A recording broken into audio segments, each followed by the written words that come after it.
Hello everybody and welcome to the Gyrocopter Flying Club. We can all learn something from the world's finest Air Force, Great Britain's Royal Air Force. And so here is a gem from the 1970s, where this RAF Phantom crew demonstrate why the latest RAF Typhoon is a single-seater. Talking of flight planning, remember that Saturday the 30th of January at 2000 hours, I host a flight planning webinar, and details of how to join are in the description. And of course RAF backseaters are always welcome. In the meantime, enjoy this great film.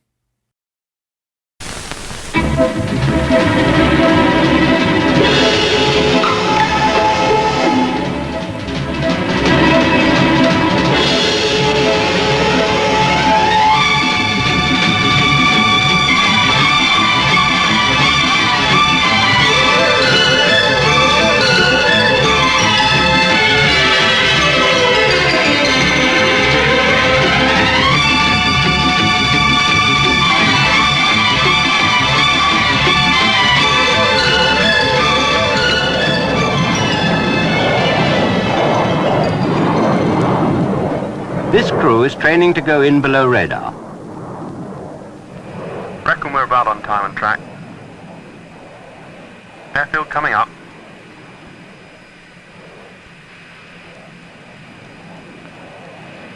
Quarry IP in about 30 secs.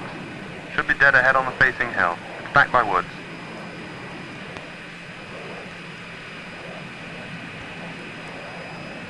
Can't see it yet. 10 seconds to IP. Should have it ahead. Got it. On the right. Bloody awful IP. Turning port. Roger. Stop watch running. IP put us left of track. Can you reduce the turn a bit? Will do. Lucky biz. Good. I've got the railway. And there's the bend. Reckon we're a bit slow. 420 knots. Sorry, yeah.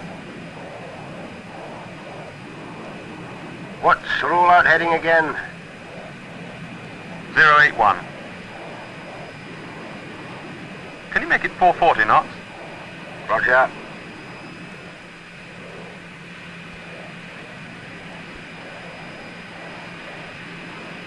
Two minutes.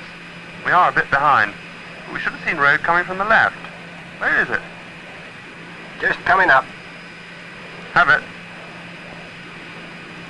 Estimate 15 seconds late. Make it 460.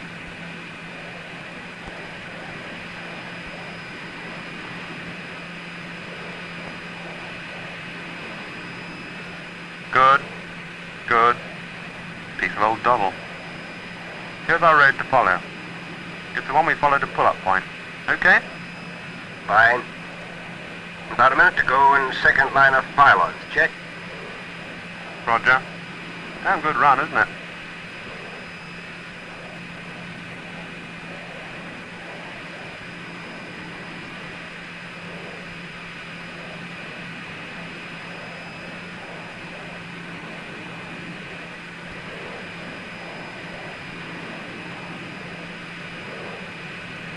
Should see Foxhole Road crossing in a moment. Late, should have been just over 3 minutes. But we're catching up. There it is. 10 seconds behind, but closing. Hold 460. Estimate 35 seconds to pull up.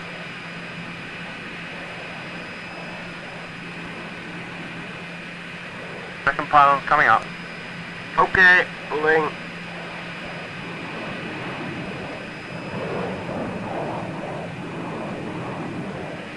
There's the road. Follow it to rail over road bridge target.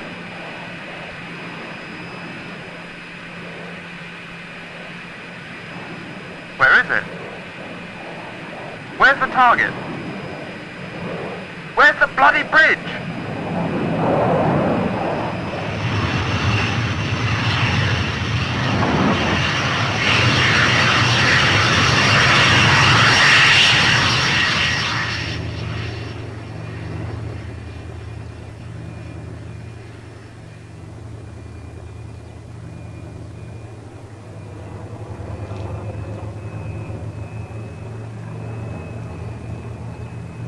Bad show. But poor Viz.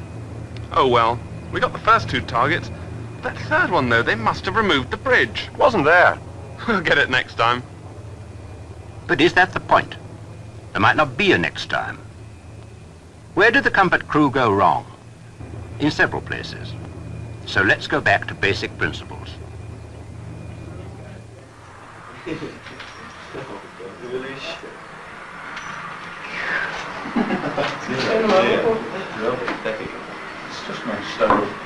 Oh, Jim, right? Yes? Come on, we're going to plan our first low-level sortie. Great.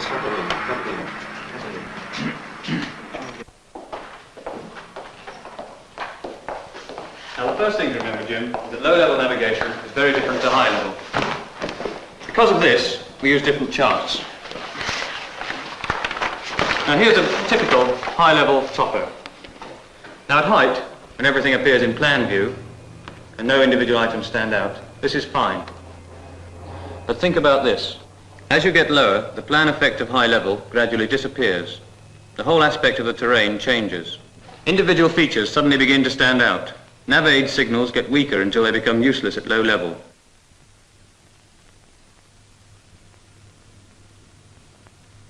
Contours take shape, valleys show up. So now we learn a basic lesson in 3 important parts. Features with vertical development stand out clearly. But flat features like this disused airfield are much more difficult to pick out, despite being clearly marked on the map. Features which are unique, like this house, show up clearly. But you try and pick a bridge out of this lot.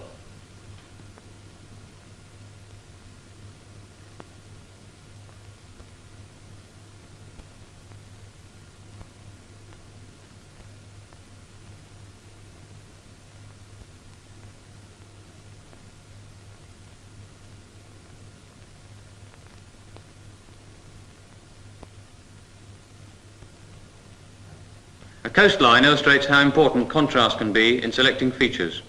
Contrast here between land and water. And look how this white lighthouse contrasts with its surroundings.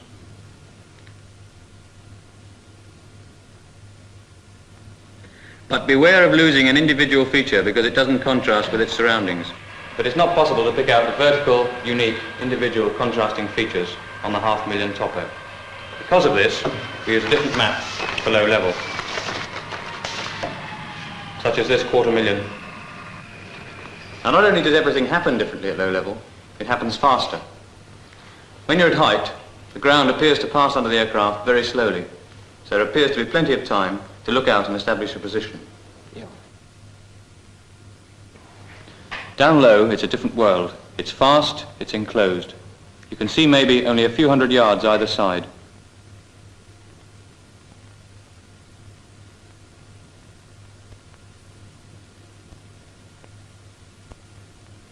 That station, it's gone, it's past. It's too late to check which one it was. You have got to know what you're looking for. So, Jim, 3 basic principles. To know what you're looking for means accurate and detailed planning beforehand. But that's no use without accurate flying. And these 2 are useless unless you are thinking ahead of where you are. So think ahead, think ahead, think ahead, and keep thinking ahead of the aircraft.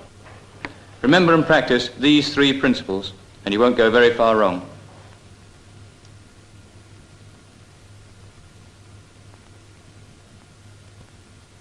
Right, that's the general picture. Now let's look at what we're going to do.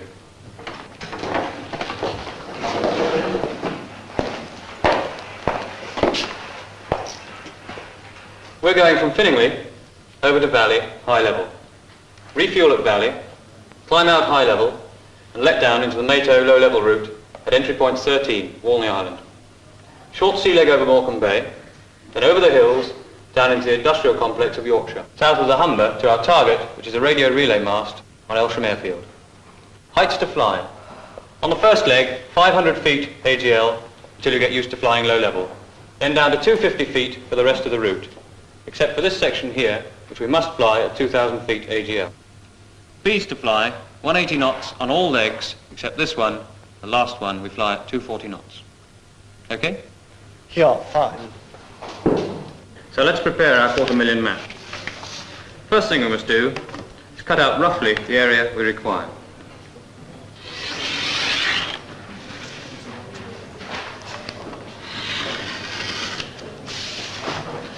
Next, we carefully cut along the line of the join.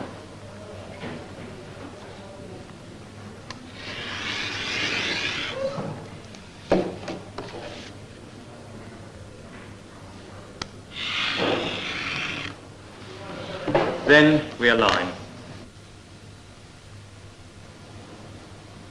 Now that's fine. We need to stick it now, so if you do that, Jim.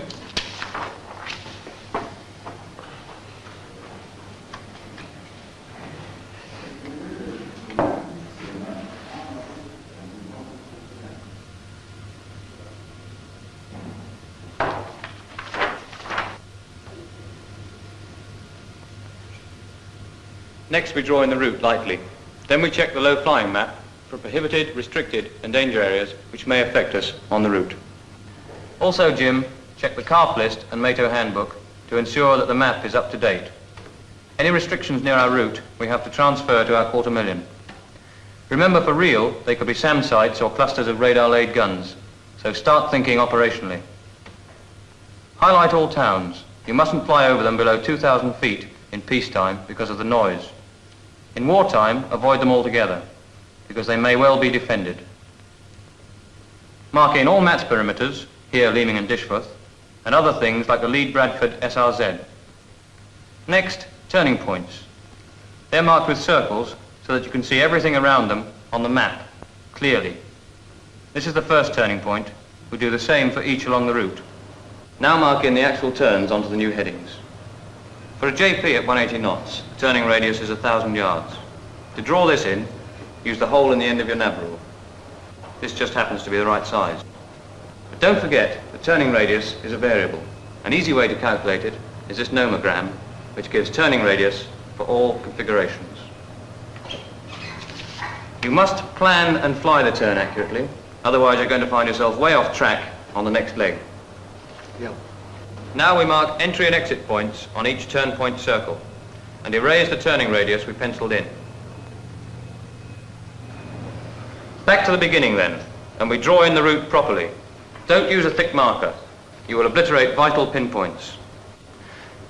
Use a thin felt-tipped pen and don't cover over any useful check features.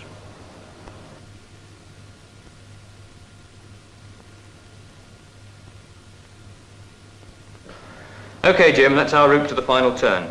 Now we have to talk about the attack approach before putting in the last leg. Of course, Jim, operationally, we plan backwards from the target, selecting the best available pinpoints to give us an accurate run-in. How do you think we would plan a run-in to give us a pull-up for a simulated rocket attack? Well, there's our rough route. We could go a bit right there, down to that railway bend, and then turn left there and straight up that piece of railway. A good idea, basically. What we really want is a pull-up to one side of target so we can do a 90-degree roll-in and get a really good look at it. Anyway, we'd be a bit close to Scunthorpe out here. How about this, though? That isolated wood stands out particularly well. Be a bloody good pull-up point, I reckon. Yeah, and we'll pull up so that the sun's behind us. Good thinking, Jim. Right, let's join the final turn and pull-up point and see if it's a suitable approach. Back here we go across the north end of extensive woods. Further back here there's a railway lead-in from the right. Then there's Scunthorpe. Further back here is a good line-up. This railway along track. Now we're looking for a good IP. Out here to the right there's a 325-foot obstruction. Then go left and there's an escarpment with that strip wood. And in the middle, that lined-up railway. With that line-up, we'll use the Trent River crossing as the IP.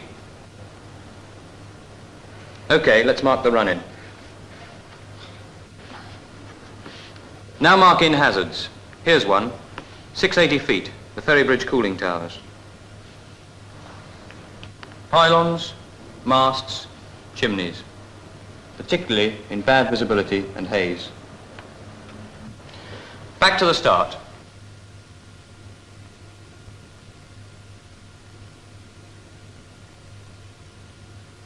Put in a time start reminder sign and then timing marks all along the route to the IP.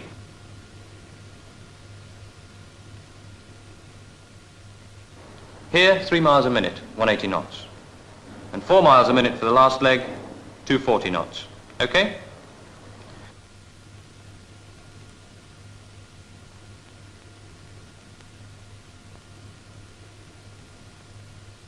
At the IP, put in another time start reminder sign. Forget to start your stopwatch here, and you'll probably miss the target. Put in timing marks from here to your pull-up point.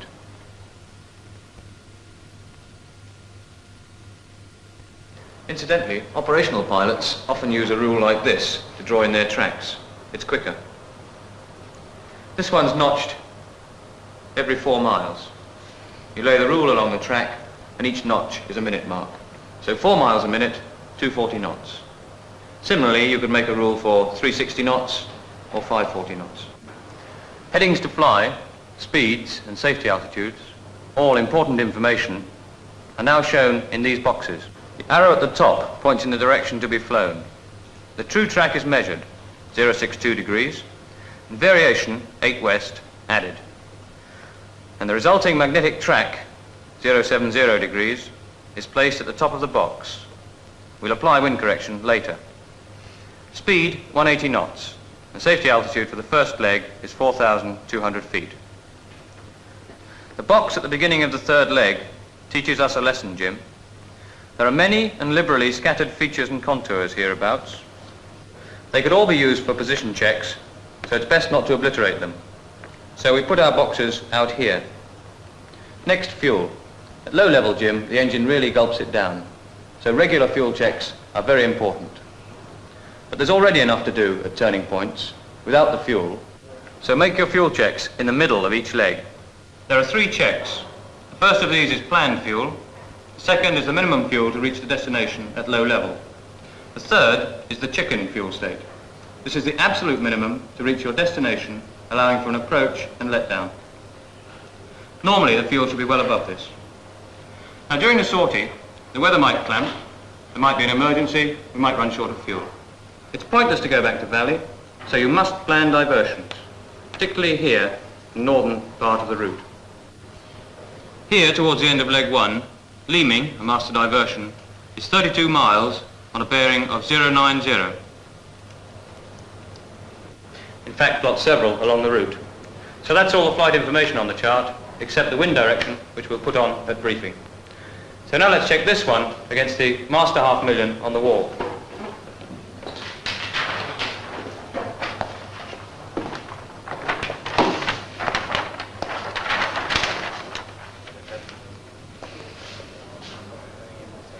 .408's plotted, 409's plotted.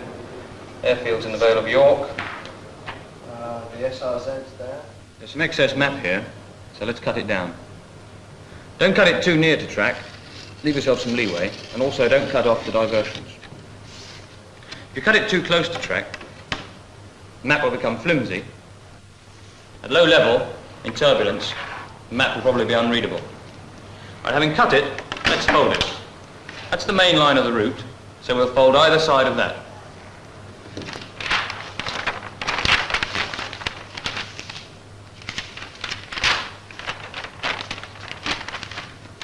Make sure the folds are really definite and push them down hard to the edge of a nav rule.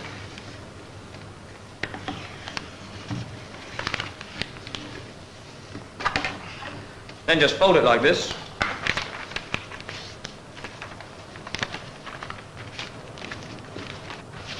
And there's the whole route in strip map form, ready to use, nice and solid. We've got the trip all marked up now, so we can look at the route in detail to see what it's actually going to look like. We can pick out the pinpoints we're going to use and what the route will look like ahead. Where possible, Jim, it's best to select natural features, water, like this inlet here, woods, there's a distinctive shape, contours. These hills would stand out well. Natural features are not so easily camouflaged. Get the idea, Jim? Yeah. Right, nice and easy start. What about the entry? Well, the point of Walney Island should be clear. And we clip Foulney Point, and we should be right on track. Good. And remember, seabirds are a hazard too. There's another problem I should mention, fishbowl effect. It's probably been responsible for several accidents. And about to coast in, what do we look for? Well, it looks pretty flat. We should see that inlet out to the left, and maybe that town arm side there. But we're probably better centre on that village, and we should see that lake. Not really determinate features, though. I'll go with that. Now let's look ahead. Oh, here we are. This railway, road, river, road complex, that should stand out clearly at 6 minutes. I reckon we fly between the two bridges and there. Good. And just behind here are two hills, which should stand out well. You don't need to be married to know what they look like. A good track check, and as we fly towards them, should help us to identify this complex here. So we'll start looking for them about minute 5. Yeah, and the valley direction goes away up left there. Yes, fine. Shapes and direction of contours are most important. Ah, here, this unusual kink in the river at 8 minutes. Coming up to hills. There may be snow over the hills. Remember, flying over snow can be very dangerous. Tops of hills may be lost in whiteout against the sky. They're killers. This road and stream at 9.5 minutes could well be completely covered. But this road from Sedbergh, probably more heavily used, would stand out clearly like a black ribbon. Something to think about. And going further on, the shape of the valley here gives us a good lead into the first turn on that bridge. And the railway suddenly emerging from the hill. The railway, in fact, to the turn. Not a very distinctive turn, this second one, is it? No, it's not very clear at all, but it's here where that road on the left converges with the one on the right, and the disused railway and the river flow through. In fact, we'll have to look very, very hard for that one. Now, if you miss the turning point on the ground, turn on planned time. Don't orbit. It uses valuable fuel and alters the planned time for the rest of the route. And this third turn isn't exactly perfect either. Coming up to 32 and going on. Now that double canal there to the left, that must be unique. And in fact, it's a good time check, about 32:20. Pylons. Then we hit the IP and the stopwatch. Going along the railway, Scunthorpe right. Pylons coming in from the left. Railway coming in from the right. Woods right. There's the station. Railway going out left, coming back again. And then the wood, pull up, wing over, and... Fine. Any questions? I'm happy. Right. It's 10 o'clock now. We're off to Valley in a couple of hours, so we've got plenty of time to look at the route and get to know it in detail. So I'll see you over at the crew room about 11:30. Okay? Fine, thanks.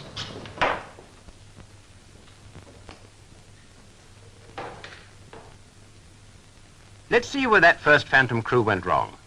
Briefing was hurried. 3 targets to plan in only 45 minutes. But that's something that might occur operationally. The less time you have, the more you have to know how.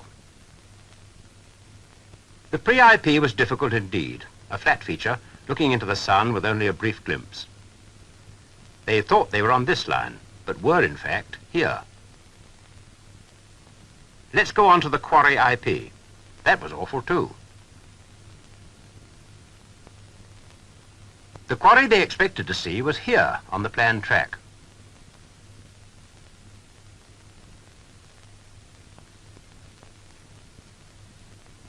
They were in fact flying along this line, and the quarry they saw was there. That made them think they were here, to the left of their track. They turned wide and thought they'd got the railway, but they hadn't. It was a similar one here. Coming to 2 minutes, the nav must have had doubts. They'd fallen back in time, but he wasn't sure why. They were, after all, catching up. And then, as though the gods had smiled, they thought they had the road. But it was an ambiguous feature. They were flying down a wrong but parallel and almost identical road. And just to cap things, 2 lines of pylons crossed the wrong track as well. Don't laugh at them. It was a mistake made by a very experienced combat crew. A piece of old dawdle, the nav had said. Low flying isn't dawdle. But it's easier if you follow those 3 principles. Remember them?